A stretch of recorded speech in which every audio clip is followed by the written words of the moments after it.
with our Victory Coalition, and so much more. She is a thought leader in these matters of war and peace, as well as our culture wars and so much more.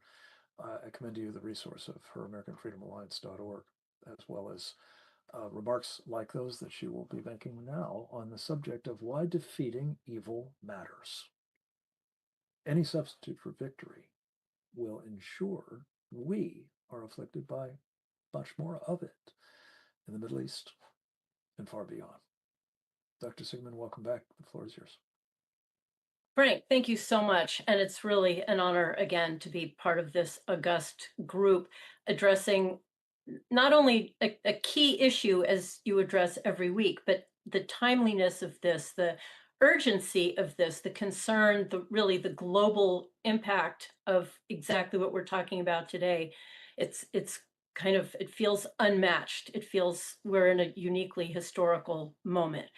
As Brian had mentioned, and you, Frank, also, we did have a series of conferences last year, World War III, the early years, addressing the extent to which we have been under attack. And by we, I mean the United States, I mean Israel, I mean essentially Western civilization. And by whom have we been under attack? Again, the topic of our conversation, the red-green axis, the red-green alliance. And one cannot minimize the extent to which we have already been suffering under this war. World War, yes, it's World War III, but it absolutely has been an attack on Western civilization generally.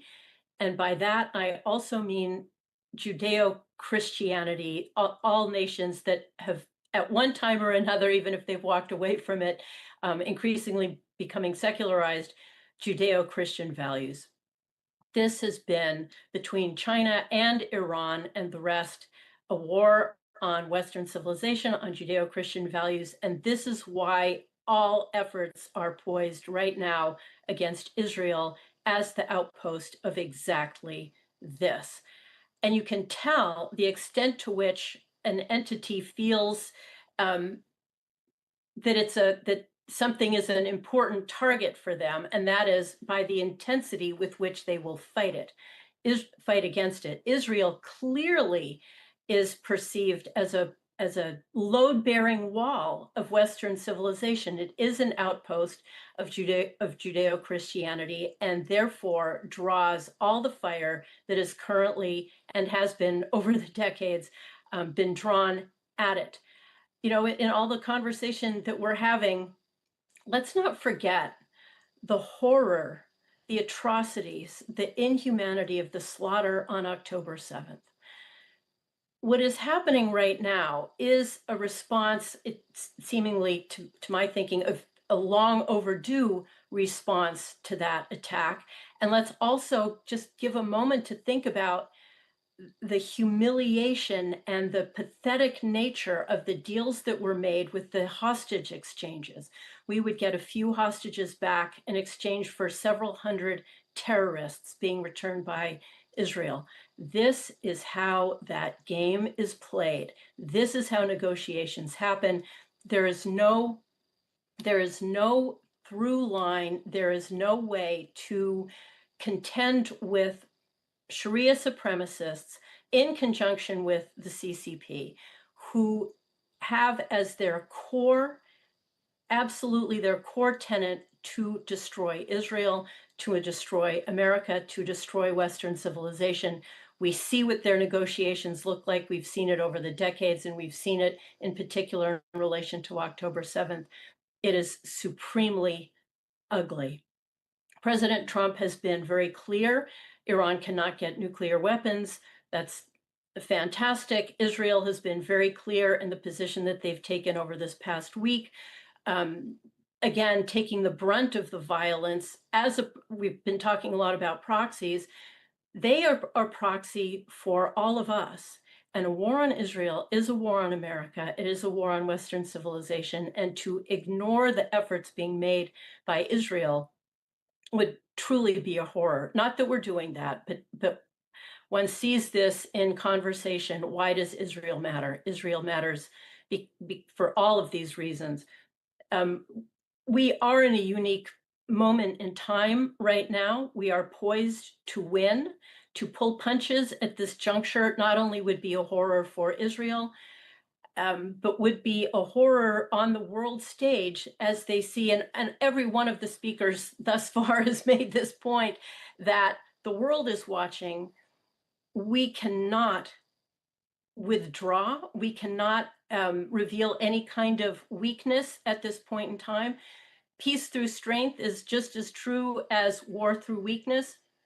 To evince any kind of weakness would be to signal, first of all, would be to let Iran win, and it would be to signal, as other speakers have said, a lack of seriousness, a lack of commitment to the preservation of Western civilization. Israel must be supported, and we must be in a position to do that. I think to defend Israel is to defend Western civilization. The converse is also true. God has been on our side since before our inception. And I think that that is true because we have been on his. We must make every effort to continue to be on his so that he continues to be on ours and on the side of Israel and on the side of Western civilization. It would be an absolute travesty if such were not the case, if we squandered this opportunity, if we squandered the sacrifices that have already been made. Now is absolutely not to do the time to do that.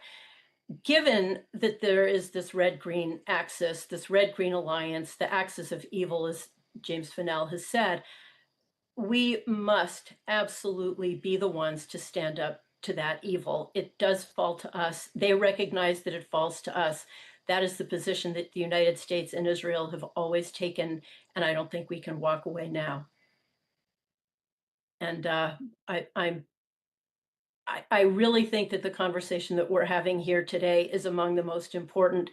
The notion of red-green axis, the red-green alliance, the fact that Xi and Khomeini, that Iran and the Chinese Communist Party, that Islam and communism, the extent to which they are allied is something too many people, almost everybody, is completely unaware of.